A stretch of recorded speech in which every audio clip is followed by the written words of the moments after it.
Matthew Springer. We haven't done this since the lofty days of the Book of Revelation. We haven't. It was fun. We should do this more often. Yeah, and we're back in a book of prophecy again. Yes. Although, roughly what, 700 years later or Yeah. 700 years earlier than Revelation. Yep. So, That's about right. Yeah. So I had you in mind when I was intrigued by this section because hmm, uh, kind of the nutshell is this section treats the nations a little differently than we've seen them treated, not only throughout Isaiah, but throughout much of the Old Testament and certainly today, because this section has to do with there being a unification of nations that, if we're talking about 2024, are currently at war, or at least in sort of a cold peace, waiting to go to war. yeah. Nations, modern nations like Egypt and Iraq, and maybe northern parts of Syria, nations like that, Jordan. And so we got some big themes today. And I guess our first job is to figure out what the heck is happening in Isaiah. And then maybe if we're feeling very bold, we can make some applications to what's happening today. So give Sure. me some general thoughts, or some of the things you're thinking in general about what we're covering today. So, one of the things that so we're talking about Isaiah 19 mostly, but Mm-hmm. around this section of Isaiah, and it's head titled in the NRSV, An Oracle Concerning Egypt. So, one interesting thing about this passage that really struck me as I was reading it is this is another one of those interludes where the prophetic um, message zooms out to this huge level. A lot of the prophecies in Isaiah are about specific tactical things that God is doing. God will do this in order to do that. This thing will happen. This will be the sign. This is the result. And all of a sudden, you zoom out and you don't see in Isaiah 19, you see not only a couple of things God is going to do, but more importantly, you see why God is going to do it, right? You see something about the heart of what God is trying to get to or drive to. Like if you look at this passage, like he talks a lot about knowledge and about learning and about even trade, commerce, highways.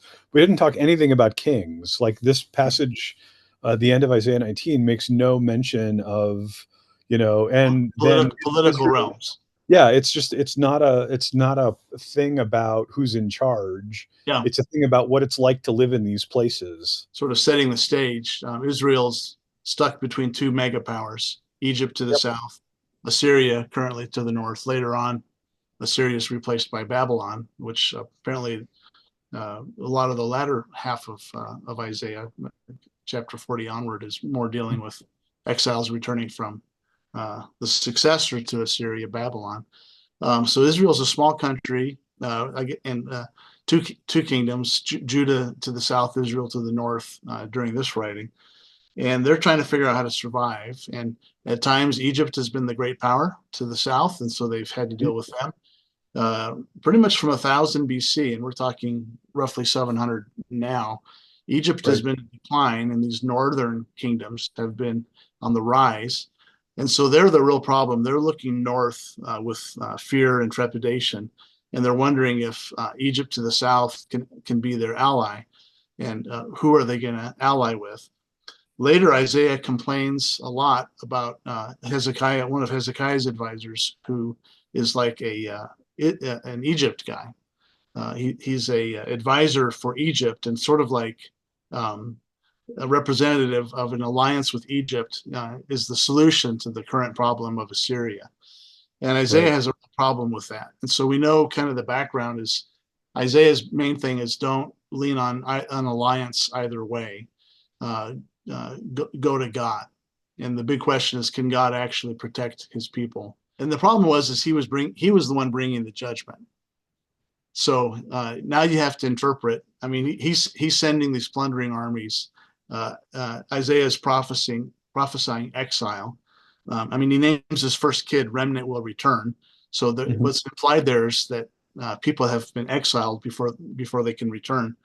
And so, yeah, will God protect us? And and is his protection in the form of judgment first and then restoration second, which is what we have here. So it's not, Right. if you want a happy, pleasant God experience, we're sort of at a place where God is fed up with how they've been treating each other. And he loves them so much, he's allowing some hardship to come. And so you can't count on Egypt, you can't count on Assyria. And in some ways, you cannot count on God to give you what you want, at least short term, because he's saying, you guys, basically, you need a spanking, and it's going to hurt. But the time will come when that's done, and we're fully restored again. So it's just interesting times. I think it's a deeper thing than that. There's a passage, I want to say it's in Book of James, where he talks about the things that are valuable to God, or things that are valuable to men, are of little worth to God. That's one of the overarching experiences of being a Christian, I think, or of following God, is when you start out, you think you know what's important. And as you get further along in that journey, you realize God has really different ideas about what he wants to poke at you and, poke at in your life than you might have thought. Yeah. You Well, know, and we seem to think what's important is our success. well, And or our comfort, our success, our comfort, and growth if it doesn't cost us anything. before we read the passages, I'm going to ask you the same two questions that I'm going to ask the man or woman on the street. So here we go. Which is a greater threat to us right now, Russia or China?